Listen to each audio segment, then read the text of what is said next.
Hello dear student, स्वागत है आप सभी का शुभम क्लासेस के इस नए वीडियो में। मैं संजीव सर। स्टूडेंट, आज के इस वीडियो में हम आपके पिछले 3 साल से पूछे गए इंपॉर्टेंट न्यूमेरिकल और इंपॉर्टेंट डेरिवेशन के बारे में बात करने वाले हैं कि कौन कौन से डेरिवेशन जो है आपके पिछले 3 साल से लगभग पूछे गए हैं। तो डेरिवेशन के लिए जैसा कि हम पहले भी जो है एक बार डिस्कस कर चुके हैं, टॉप 20 इंपॉर्टेंट डेरिवेशन जो है मैंने करवाया था, वो आपके लगभग पिछले 3 साल में पूछे गए सभी डेरिवेशन का जो है कंबाइन रूप है। यानी लगभग पिछले 3 साल से जो डेरिवेशन आपके पूछे गए हैं उसी के अंदर से क्वेश्चन जो है पूछे गए हैं। ठीक है, हाँ, जो रिड्यूस सिलेबस है उसको हटा के, ठीक है, 30% वाला सिलेबस उसमें इंक्लूड नहीं है। और रही बात न्यूमेरिकल की, तो न्यूमेरिकल भी अगर आप पिछले 3 साल के न्यूमेरिकल को अच्छे से प्रैक्टिस कर लेते हैं, सॉल्व कर लेते हैं, तो फिर कोई भी न्यूमेरिकल आएगा आप आसानी से कर ले जाओगे। क्योंकि अगर आप पिछले 3 साल के न्यूमेरिकल को सॉल्व कर लिए तो लगभग उसी टाइप का न्यूमेरिकल जो है आपसे पूछा जाएगा। टाइप वही रहेगा, हो सकता है उसके जो है वैल्यू, डिजिट, वो सारी चीज़ें चेंज कर दी जाए। तो उससे कोई आपको बहुत ज़्यादा फर्क नहीं पड़ना चाहिए अगर आप न्यूमेरिकल की तैयारी अच्छे से किए हैं। तो ध्यान दीजिए कि इसको हम आपको पिछले 3 साल के न्यूमेरिकल को करवाएंगे कैसे। पिछले 3 साल के न्यूमेरिकल करने से पहले आप ये जान लीजिए कि हर एक चैप्टर से, यानी कौन कौन से चैप्टर से जो है न्यूमेरिकल ज़्यादा बनते हैं। जैसा कि अगर हम पार्ट 1 की बात करें तो पार्ट 1 में मैंने आपको बताया था कि इस चैप्टर से जो है न्यूमेरिकल ज़्यादा बनते थे। पार्ट 2 के बारे में नहीं बताया था, तो पार्ट 2 से भी देख लीजिए कौन कौन से चैप्टर इंपॉर्टेंट हैं जहाँ से क्वेश्चन ज़्यादा बनते हैं। आपकी अगर पार्ट 2 की हम बात करें तो पार्ट 2 का जो 9 चैप्टर, यानी कि पार्ट 2 का पहला चैप्टर है किरण प्रकाश की, यहाँ से क्वेश्चन बनता ही बनता है। ठीक है, किरण प्रकाश की, यहाँ से क्वेश्चन जो है हर साल आपको मिलेगा। दूसरा तरंग प्रकाश की, इससे भी अच्छे खासे क्वेश्चन आपको मिल जाएंगे। तरंग प्रकाश की, हाँ, लेकिन इन दोनों में एक चीज खास बात यह है, अगर इससे क्वेश्चन पूछा गया है तो इससे क्वेश्चन पूछे जाने की संभावनाएं थोड़ी सी कम हो जाती हैं। ठीक है, इन दोनों में से, यानी ये पूरा प्रकाशिकी वाला जो यूनिट है, प्रकाशिकी वाले यूनिट से एक क्वेश्चन जो है कंफर्म पूछा जाता है, अब चाहे वो इस चैप्टर का हो या फिर इस चैप्टर का हो। ठीक है, अगर इस चैप्टर से 3 नंबर का क्वेश्चन पूछा गया है तो इस चैप्टर से हो सकता है तो आपसे 1 नंबर में क्वेश्चन पूछ लिया जाए। ठीक है, 1 नंबर या 2 नंबर में क्वेश्चन पूछा जाए। आगे देखिए, नेक्स्ट चैप्टर है आपका विकिरण तथा द्रव्य की द्वितीय प्रक्रिया, जिसमें आइंस्टीन वाला, ठीक है, आइंस्टीन ऊर्जा समीकरण, यहां से क्वेश्चन आपका कंफर्म है। एक क्वेश्चन 3 नंबर का, विकिरण तथा द्रव्य की द्वितीय प्रकृति, विकिरण तथा द्रव्य की द्वैत प्रकृति। ठीक है, यहां से एक क्वेश्चन जो है आपका कंफर्म है, हर साल बोर्ड एग्जाम में यहां से क्वेश्चन पूछा जाता है। और नाभिक और परमाणु वाला जो चैप्टर है, परमाणु और नाभिक से, यहां से भी क्वेश्चन आपसे बनते हैं। परमाणु से क्वेश्चन ज़्यादातर हाइड्रोजन स्पेक्ट्रम वाले क्वेश्चन पूछे जाते हैं। ठीक है, उनकी तरंग दैर्ध्य निकालना, या सबसे छोटी तरंग दैर्ध्य क्या होगी लाइमन श्रेणी की, और सबसे बड़ी तरंग दैर्ध्य क्या होगी बामन श्रेणी की, या कोई भी परमाणु की आयनन ऊर्जा दे दी गई तो उसकी तरंग दैर्ध्य निकालिए। तो इस तरीके से क्वेश्चन जो है कुल मिलाकर तरंग दैर्ध्य वाले क्वेश्चन जो है इस चैप्टर के ज़्यादा इंपॉर्टेंट है। ठीक है, आगे देखिए, नेक्स्ट चैप्टर है आपका नाभिक। तो नाभिक से बंधन ऊर्जा वाले क्वेश्चन ज़्यादा बनते हैं। प्रति न्यूक्लियन बंधन ऊर्जा कैसे कैलकुलेट की जाती है, ये हमने आपको बताया था कि प्रति न्यूक्लियन बंधन ऊर्जा निकालने के लिए आप क्या करोगे, सबसे पहले न्यूक्लियन की बंधन ऊर्जा, यानी न्यूक्लियन के अंदर जितने भी जैसे न्यूट्रॉन और प्रोटॉन होते हैं नाभिक के अंदर, तो उन सब की एनर्जी अलग अलग, ठीक है, एनर्जी कैसे निकालनी है। बंधन ऊर्जा निकालने के लिए आप सबसे पहले क्या करो, नाभिक का कुल द्रव्यमान न्यूक्लियनों के द्रव्यमान से घटा दो। ठीक है, अगर जैसे मान लो कोई नाभिक आपने लिया, इसमें n न्यूट्रॉन है, ठीक है, और p प्रोटॉन है, तो आप क्या करो, एक न्यूट्रॉन और एक प्रोटॉन का द्रव्यमान दिया ही रहेगा, तो कितने हैं उससे मल्टीप्लाई कर, जैसे मान लो 2 न्यूट्रॉन है तो 2 से मल्टीप्लाई कर लो, और इसमें 2 प्रोटॉन भी होंगे, तो यानी कुल कितना द्रव्यमान होगा, 2m n यानी मास ऑफ न्यूट्रॉन और plus 2m mass of proton. इसमें से क्या करो, नाभिक का मास घटा दो। ठीक है, न्यूक्लियस का मास इसमें से घटा दो, नाभिक का द्रव्यमान, ठीक है। ये जो आएगा ये आपका कहलाएगा डेल्टा एम, ठीक है। ये हो गया आपका डेल्टा एम। इसमें 931 से आप क्या करो, गुणा कर दो, इतनी मेगा इलेक्ट्रॉन वोल्ट ये आपकी एनर्जी हो जाएगी। और अगर प्रति न्यूक्लियन बंधन, ये बंधन ऊर्जा आ गई, क्या आ गई, नाभिक की बंधन ऊर्जा। लेकिन अगर प्रति न्यूक्लियन बंधन ऊर्जा पूछे तो फिर क्या करो, नंबर ऑफ न्यूक्लियन से भाग कर दो, नंबर ऑफ न्यूक्लियन से भाग कर दो, यानी कितने न्यूक्लियन है। अगर जैसे यहाँ पे लिया गया था कि 2 न्यूट्रॉन 2 प्रोटॉन, तो टोटल न्यूक्लियन कितने हो गए, 2 2 4, तो 4 से भाग कर दोगे तो प्रति न्यूक्लियन बंधन ऊर्जा आ गई, ठीक है। तो बंधन ऊर्जा निकालने के लिए सबसे पहले आप डेल्टा एम निकालोगे। डेल्टा एम क्या है, द्रव्यमान क्षति, ठीक है। और द्रव्यमान क्षति निकाली कैसी जाती है, न्यूक्लियनों के द्रव्यमान में से नाभिक का द्रव्यमान घटा दो, सिंपल, ठीक है। तो यहाँ से क्वेश्चन जो है आपके ज़्यादातर बनते हैं। जो आपका लास्ट चैप्टर है अर्धचालक वाला, वहाँ से जो है क्वेश्चन पूछे जाने की संभावना इस बार कम है। वहाँ से जो क्वेश्चन इंपॉर्टेंट बनेगा वो आपका डेरिवेशन का बनेगा, और वो भी पीएन संधि डायोड, अर्ध तरंग दृष्टिकारी और पूर्ण तरंग दृष्टिकारी, इन्हीं दोनों के यूज, ठीक है। ज़्यादातर आप पीएन संधि डायोड अच्छे से तैयार कर लीजिए, वही जो है आपके एग्जाम में उसी के आने के चांसेस ज़्यादा है। तो चलिए अब देखिए, आपको ये क्लियर हो गया कौन कौन से चैप्टर के हमको न्यूमेरिकल पढ़ने हैं। अब पिछले 3 साल के न्यूमेरिकल को सॉल्व कैसे करना है वो देखिए, और उसको कैसे हम करवाने वाले हैं उसको ज़रा ध्यान से देखिए। पिछले 3 साल के न्यूमेरिकल को हम आपको चैप्टर वाइज करवाएंगे। कैसे करवाएंगे, चैप्टर वाइज, ये नहीं कि मतलब सेट के हिसाब से करवाएंगे। इस बार आप सेट के हिसाब से न्यूमेरिकल नहीं करवाएंगे, आपको चैप्टर वाइज न्यूमेरिकल करवाएंगे। पिछले 3 साल के जितने भी न्यूमेरिकल पूछे गए सभी को हम पहले एक जगह पर राइट करेंगे, वो PDF मतलब हम खुद राइट करेंगे, और वो जो है उसमें से देखेंगे कि पहले चैप्टर से कौन कौन से क्वेश्चन है उसको छांट कर अलग करेंगे, फिर उसको एक साथ डिस्कस करेंगे। फिर सेकंड चैप्टर के क्वेश्चन को छांट कर अलग करेंगे, फिर उसको एक साथ डिस्कस करेंगे। तो यानी 3 साल के पेपर में जितने भी क्वेश्चन, ठीक है, 3 ईयर प्रीवियस क्वेश्चन में, ठीक है, जितने भी क्वेश्चन होंगे, मान लो 50 60 या जो भी क्वेश्चन हो, मान के चलो 50 क्वेश्चन अगर हैं, तो 50 क्वेश्चन अगर बन रहे हैं तो इस 50 क्वेश्चन में से कुछ क्वेश्चन ऐसे होंगे, मान लो 5 क्वेश्चन या चैप्टर 1 के मिल गए, 2-3 क्वेश्चन चैप्टर 2 के, तो ऐसे जो है हर एक चैप्टर से कोई ना कोई क्वेश्चन मिल ही जाएगा। तो इन सबको चैप्टर वाइज डिस्कस करते चलेंगे। तो टोटल 3 साल के पिछले न्यूमेरिकल को डिस्कस करने के लिए टोटल हमको कितने चैप्टर है आपके पास, 14 चैप्टर है। और उन 14 चैप्टर में से भी 3 चैप्टर हमने हटा दिया कि जहां से न्यूमेरिकल नहीं बनते हैं। तो यानी बचे आपके पास 11 चैप्टर, तो यानी 11 वीडियो में आपका ये प्रीवियस ईयर का न्यूमेरिकल कंप्लीट हो जाएगा। और ये 11 वीडियो अगर आप अच्छे से देखते हैं, या इसके हर एक न्यूमेरिकल वाली वीडियो अगर आपसे मिस नहीं होता है, तो न्यूमेरिकल में जो आपका डर है वो बिल्कुल और बिल्कुल खत्म हो जाएगा। न्यूमेरिकल में आपको जरा भी डर नहीं लगेगा अगर ये आप 11 वीडियो कंप्लीट कर लेते हैं तो, ठीक। और अगर यदि किसी को डेरिवेशन में समस्या है, तो डेरिवेशन की समस्या को दूर करने के लिए हमने जो है 20 बार हम आपसे यही बोल रहे हैं कि 20 इंपॉर्टेंट डेरिवेशन मैंने करवाया। इसको अगर आपने अभी तक नहीं देखा है, अभी तक नहीं तैयार किया है, तो इसको आप तैयार कर लीजिए, जिससे आपके फिजिक्स में कोई तो पार्ट ऐसा हो जाए जिस पर आपको कमांड आ जाए कि नहीं ये यहाँ से क्वेश्चन आएगा तो हम कर ले जाएंगे। अगर आप ये 20 इंपॉर्टेंट डेरिवेशन का क्वेश्चन सॉल्व कर लेते हैं तो आपका 20 नंबर का क्वेश्चन तैयार हो जाएगा, ठीक है।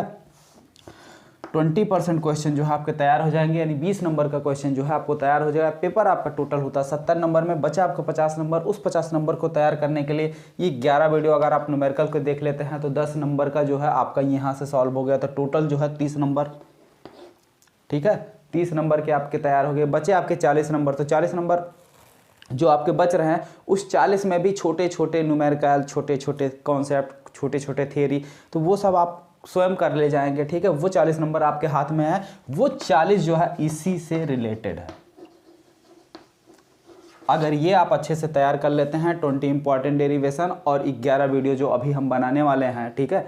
अगर हाँ सोचिए एक चीज़ और, आज के इस वीडियो पे अगर शाम तक रात के 12 बजे तक 1000 लाइक आप लोग पहुंचा देते हैं तो कल से ही आपकी न्यूमेरिकल की वीडियो जो है शुरू हो जाएगी। न्यूमेरिकल की सीरीज कल से ही स्टार्ट कर देंगे, ठीक है। चैप्टर वाइज न्यूमेरिकल कल से ही हम करवाना स्टार्ट कर देंगे। अगर 1000 लाइक आप लोग पहुंचा देंगे, आई होप कि आप लोग पहुंचा देंगे रात के 12 बजे तक 1000 लाइक, ठीक है। तो आज की इस वीडियो के टारगेट जो है 1000 लाइक। एक चीज़ और स्टूडेंट देखिए, अनसॉल्व पेपर सभी के पास होगा। अगर नहीं भी होगा टेलीग्राम ग्रुप में भी अनसॉल्व पेपर का लिंक डाला गया था और शुभम क्लासेस के ऐप पर भी अनसॉल्व पेपर अवेलेबल है। तो आप लोग भी जो है जिस तरीके से हम कॉपी पेन लेके जो है पिछले 3 सालों के जितने भी न्यूमेरिकल पूछे गए हैं पिछले 3 सालों में उसको एक जगह पे नोट करके उसमें से चैप्टर वाइज छांट कर अलग करेंगे, तो वो आप लोग भी अपने आप कर लीजिएगा। ये कोई मत बोलिएगा कि सर जी उसका PDF दे दीजिएगा, ठीक है, ये गलत बात है। ये आप लोग भी जो है इतनी मेहनत करिए, इतना आप लोग भी करिए। इससे क्या होगा कि हो सकता है हमने सेलेक्ट क्वेश्चन जो है राइट करने में एक आध क्वेश्चन छूट जाए, तो आप लोग राइट करेंगे तो एक आध क्वेश्चन अगर इधर उधर हो जाएगा, छूट जाएगा, तो कम से कम आप लोग बता देंगे, ठीक है। अब नहीं भी राइट करेंगे तो वही जो हम पढ़ाएंगे वही आपको, जो क्वेश्चन हम बताएंगे वही क्वेश्चन आप लोग भी पढ़ लेंगे, ठीक है। अगर मान लीजिए हमसे कोई क्वेश्चन छूट गया और क्वेश्चन इंपॉर्टेंट है तो वो तो फिर छूटा रह जाएगा। तो इसलिए बेहतर ये है कि अगर आप अपनी तैयारी बेहतर अच्छी करनी चाहते हैं तो जिस तरीके से हम कॉपी पेन लेके उसको बैठेंगे 2-3 घंटे उसको अलग करेंगे, उसी तरीके से आप लोग भी एक आध 2 घंटे का टाइम निकाल कर अनसॉल्व पेपर से जितने भी क्वेश्चन पूछे गए हैं पिछले साल के उसको एक जगह पे नोट करके अलग कर लीजिए, ठीक है। तो ये तो हो गई न्यूमेरिकल की बात। अब इसके बाद जैसा कि हमने कहा जो आपके 40 नंबर के क्वेश्चन और बच रहे हैं, पेपर 70 का है, 30 हो गया, ठीक है। 20 नंबर आपको डेरिवेशन से मिल जाएगा और 10 नंबर आपको न्यूमेरिकल से कंफर्म, ठीक है। मिनिमम वाले ये हैं 10, और ये भी हो सकता है कि न्यूमेरिकल और डेरिवेशन से मिला के आपको 50 नंबर भी मिल जाए, ठीक है। अब छोटे छोटे जो डेफिनेशन हैं, छोटे छोटे जो फार्मूले हैं, उन पर डायरेक्ट क्वेश्चन आएंगे, डायरेक्ट न्यूमेरिकल आएंगे, वो सब मिला के आप लोग आसानी से कर ले जाएंगे अगर इतना पार्ट आप अच्छे से तैयार करते हैं, ठीक है। तो टोटल पेपर आपका तैयार हो जाता है। मेन देखिए, मेन आधार यही 2 हैं, न्यूमेरिकल डेरिवेशन, न्यूमेरिकल डेरिवेशन, ठीक है। थ्योरी तो आप लोग पढ़ लेते हो, थ्योरी में आज तक किसी बच्चे ने ये कमेंट नहीं किया सर हमें थ्योरी में प्रॉब्लम है। प्रॉब्लम जो सबको आती है वो न्यूमेरिकल और डेरिवेशन में आती है। तो न्यूमेरिकल और डेरिवेशन पर आप ज़्यादा फोकस कीजिए। डेरिवेशन पहले ही करवा चुके हैं, न्यूमेरिकल करवाना बाकी है, ठीक है। चैप्टर वाइज पार्ट 1 के लगभग सभी चैप्टर के न्यूमेरिकल हमने करवा दिए थे, ठीक है। पार्ट 2 के रह गए थे, पार्ट 1 के सभी चैप्टर के न्यूमेरिकल करवा दिए थे और पार्ट 2 से हमने सेलेक्टेड करवाया था, ठीक है। पार्ट 2 के सारे चैप्टर के न्यूमेरिकल भी हमने करवाए थे, लेकिन वहाँ से हमने सेलेक्टेड करवाया था, मतलब हर एक न्यूमेरिकल को NCERT के हर एक न्यूमेरिकल नहीं सॉल्व करवाए थे, सेलेक्टेड करवाए थे। तो कोई दिक्कत नहीं है। ये जो 11 वीडियो फिर से हम बनाने जा रहे हैं ये आपके लिए बहुत ज़्यादा हेल्पफुल रहेगा एग्जाम के लिए। हाँ, और अगर किसी को कोई प्रॉब्लम हो या किसी का और कोई समस्या हो किसी टॉपिक में तो वो बता सकता है, तो उसको भी जो है हम देख लेंगे और नेक्स्ट वीडियो में उसको भी डिस्कस कर लेंगे क्या समस्या आ रही है, कहाँ पे कैसे क्या है, ठीक है। और जैसा कि देखिए कल भी मैंने न्यूमेरिकल को सॉल्व करने का एक आसान तरीका आपको बताया था, आज भी बता दे रहा हूँ कि न्यूमेरिकल को सॉल्व कैसे करते हैं, ठीक है। न्यूमेरिकल को सॉल्व करते समय बार बार ये बातें आप ध्यान में रखिएगा कि जो भी न्यूमेरिकल आप सॉल्व कर रहे हैं या जो भी न्यूमेरिकल पेपर में दिया गया है, न्यूमेरिकल सॉल्व करने के लिए क्या चीज़ें आपको डेफिनेटली पता होनी चाहिए। पहला तो मात्रक पता होना चाहिए, ठीक है, कि किस टर्म का क्या मात्रक है। दूसरा, फार्मूला पता होना चाहिए, ठीक है। फार्मूला आपको पता होना चाहिए कि कौन सा फार्मूला इस पर लगाया जाएगा, या हर एक चैप्टर के फार्मूले आपको अच्छे से याद होने चाहिए, ठीक है। तीसरा, कैलकुलेशन। कैलकुलेशन में ध्यान रखने वाली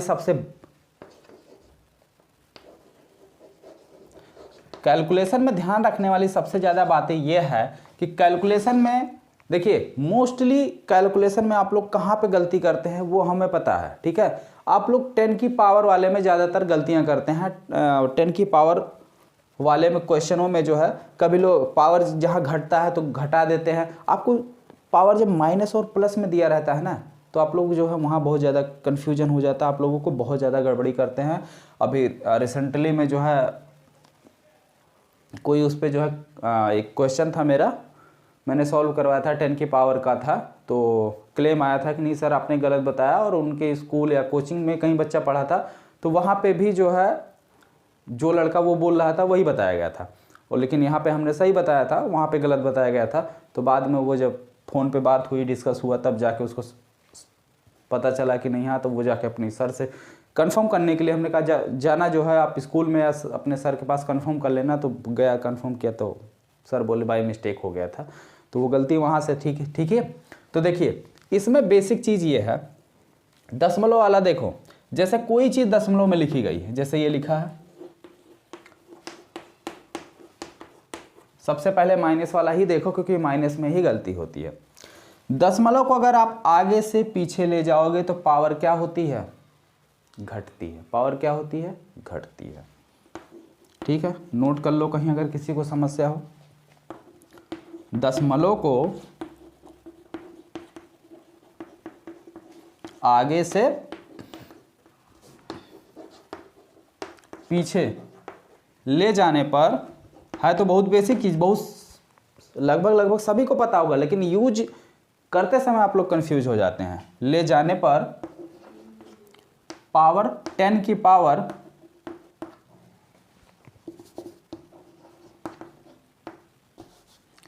पावर या 10 की घात घटती है। क्या होती है, घटती। अब देखिए ध्यान से, अगर हम चाहते हैं कि दशमलव इधर आ जाए, मानक रूप में ये लिखा जाए, तो मानक रूप का क्या मतलब होता है, दशमलव के इधर एक डिजिट होना चाहिए। ठीक है, एक डिजिट होना चाहिए, जीरो नहीं, जैसे 1 2 3 कुछ भी होना चाहिए। तो यहाँ सब तो 0 0 कोई फर्क नहीं पड़ा, 3 यहाँ पे एक डिजिट है, तो हम चाहते हैं दशमलव यहाँ आ जाए, तो इसको 1 2 3 4 डिजिट क्या कर रहे हैं हम, आगे से पीछे ले जा रहे हैं। तो इसको लिख सकते हैं 3 × 0 × 10 की पावर -10 है, तो इसको वैसे लिख लो। अभी कम ज़्यादा मत करो, अभी कम ज़्यादा मत करो। अब ये देखो कि कितना हमने इसको आगे से पीछे कितने डिजिट किया है, तो 1 2 3 4 डिजिट हमने किया है। यहाँ घटने का मतलब है, तुरंत आप माइनस का सिंबल लगाइए, घटने से मतलब घटाव का। ठीक है, माइनस का सिंबल लगाइए, और कितने डिजिट रिप्लेस आपने किया है, 4 डिजिट। कितने डिजिट, 4 डिजिट। ठीक है, तो 4 डिजिट आपने रिप्लेस किया है। अब ये कितना हो गया, 3 × 10 की पावर -14। कितना हो गया, 10 की पावर -14। समझ में आई बात। हाँ, अब देखिए यहीं पे क्या केस हो जाता था, उस क्वेश्चन में केस यही था कि घटने का मतलब होता, उसने सीधे घटा कर कितना कर दिया था, 3.0 × 10 की पावर -6। और बार बार ये बोल रहा था सर पावर तो घटती है घटती है। तो बताइए यहाँ पावर घटी है कि यहाँ घटी है। माइनस वाली संख्या जितनी छोटी होती है उतनी ही बड़ी होती है, और जितनी बड़ी होती है उतनी ही छोटी होती थी। यानी ये चीज़ कम है, ये चीज़ ज़्यादा है। ठीक है, तो यहाँ पावर बढ़ गई है और यहाँ पावर घट गई है। यही अगर आप यहीं पे क्या होता, प्लस होता, तो प्लस होता तो आप -4 करते तो ऑटोमेटिक 6 आ जाता, कोई समस्या ही नहीं थी। लेकिन समस्या आपके माइनस वाले में आती है। ठीक है, और यही इसी का जस्ट उल्टा, अगर आप पीछे से आगे लेके आएंगे तो पावर क्या होगी, बढ़ेगी, और तुरंत आप प्लस लगाएंगे। इस तरीके से जब भी आप 10 की पावर को सॉल्व करेंगे तो कभी भी आप मिस्टेक नहीं करेंगे, आपसे गलती नहीं होगी। ठीक है, तो ये कैलकुलेशन की चीज़ें हैं। और न्यूमेरिकल को सॉल्व करने के लिए ये 3 चीज़ें आपको ज़्यादा पता होना चाहिए। जैसे आप कोई जैसे मान लीजिए एक क्वेश्चन पढ़ते हैं हम। हाँ, जैसे मान लीजिए कोई किसी क्वेश्चन में दे दिया 400 ओम, तो अब ओम किसका मात्रक होता है भाई, ओम प्रतिरोध का। यानी आप समझ जाएंगे, आर दिया हुआ, आगे दे दिया इतने एम्पियर, एम्पियर किसका मात्रक, धारा का। यानी आप समझ जाएंगे धारा दी हुई है। तो ऐसे जब आपको मात्रक याद होगा तो आप ये चीज निकालने में समर्थ हो जाएंगे कि हमको दिया क्या है, हमको दिया क्या है। बस यही समस्या हो जाती है कि हमको दिया क्या है, यही हम लोग नहीं पहचान पाते हैं। ठीक है, न्यूमेरिकल में यही समस्या होती है कि दिया क्या है वही नहीं पहचान पाते हैं। हालांकि अब तो ज़्यादातर न्यूमेरिकल में हमने देखा कि चीज़ें दी रहती हैं, आगे लिखा रहता कितने ओम प्रतिरोध, इतने एम्पियर की धारा, तो चीज़ों को पकड़ने में बहुत ज़्यादा आसानी हो जाती है। ठीक है, तो जब आप ये निकाल लेंगे कि हमको क्या दिया है और क्या ज्ञात करना है, उसके बाद आप फार्मूला अप्लाई कीजिए, फिर कैलकुलेशन कीजिए, उसके बाद आप लास्ट में मात्रक लिखना मत भूलिएगा। ठीक है, लास्ट में मात्रक जरूर लिखना है, मात्रक जरूर लिखना है। ये इतनी चीज़ें जो है न्यूमेरिकल में मेन होती हैं। न्यूमेरिकल को सॉल्व करने के लिए इतने बातों पर ज़्यादा ध्यान देना होता है। तो अगर ये बातें आप याद रखेंगे तो आप न्यूमेरिकल आसानी से सॉल्व कर ले जाएंगे। और मिलते हैं फिर अगले वीडियो में न्यूमेरिकल की सीरीज के साथ। ठीक है, तो चैप्टर वाइज न्यूमेरिकल के सीरीज के साथ नेक्स्ट वीडियो में मिलते हैं। ओके। तो अगर आपका भी सपना IIT JEE के एंट्रेंस एग्जाम को क्लियर करना है तो अनअकैडमी आपका परफेक्ट स्टडी पार्टनर है फॉर IIT JEE, क्योंकि यहाँ पर जो चीज़ें आपको मिलेंगी वो आपको कहीं और नहीं मिलेंगी। यहाँ पर आपको इंडिया के बेस्ट एजुकेटर आपको लाइव पढ़ाएंगे और सबसे मोस्ट इंपॉर्टेंट बात, यहाँ पर आपको डेली प्रैक्टिस टेस्ट मिलेंगे, आपका पर्सनल बैच कोर्स होगा, आपको अलग से एक मेंटरशिप प्रोवाइड की जाएगी और जो भी डाउट आएगा आप इंस्टेंट पूछ सकते हैं और आपको कहीं भी स्टडी मटेरियल का भटकना नहीं पड़ेगा। आपको कंप्लीट स्टडी मटेरियल PDF के फॉर्मेट में मिलेगा और सबसे मोस्ट इंपॉर्टेंट बात, यहाँ पर आपको इंडिया के बेस्ट एजुकेटर पढ़ाएंगे जो IIT JEE के कई टॉप रैंक प्रोड्यूस कर चुके हैं। यहाँ पर आप लिस्ट देख सकते हो कि आपको कौन कौन से टीचर पढ़ाएंगे और सबसे मोस्ट इंपॉर्टेंट बात, आप 2021, 22, 2023 जिस भी ईयर में JEE मेन से एडवांस दोगे आप इनरोल कर सकते हो। आपके लिए बैचेस चल रहे हैं और सबसे इंपॉर्टेंट बात मैं बताना चाहता हूँ, 28 फरवरी तक आपको सभी कोर्सेज पे 10% डिस्काउंट मिल रहा है। उसके बाद आपको कोई भी डिस्काउंट नहीं मिलेगा, ठीक है।